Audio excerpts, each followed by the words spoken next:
obviously we've seen a really strong week for stocks off the back of Trump's election. How sustainable is some of this market momentum? And if so, how do you want to be investing around Trump and Trumponomics 2.0? This is the result of positive earnings, positive growth expectations, but at the same time also fear of inflation. If we believe that inflation will keep surprising in the future, of course you buy stocks today, not bonds. I'm not a believer in new inflationary pressures, so I would rather take advantage of the current environment to capture opportunities in the bond side.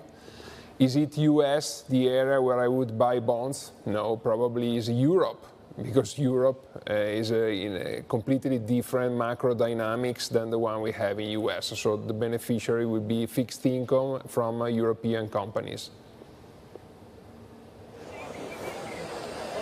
Okay, so just expand on that for me. What do you think the bond markets are telling us right now about the outlook for rates and inflation under the president-elect?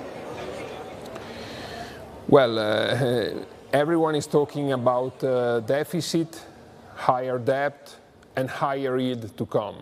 And eventually, over time, the Fed having to address this situation with higher rates. I believe, on the contrary, in the US, probably things will remain as they are, and the driver of dynamics will be liquidity. I wait for an announcement of QE, or at least a stop on QT. In Europe, we have some different dynamics. You expect lower growth, you expect lower inflation, and inflation going below 2%. It's a time where the central bank has to step in with cuts and eventually address liquidity also in Europe with new injections. This will be key. But it's very difficult and very too early to say which are the actual measure that the Trump government will put really in place.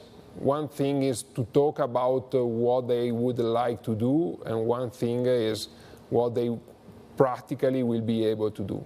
So we need time to digest that. In the meanwhile, you want to be invested in fixed income in Europe because expectation for growth and inflation will both move lower, and you need intervention from the central bank.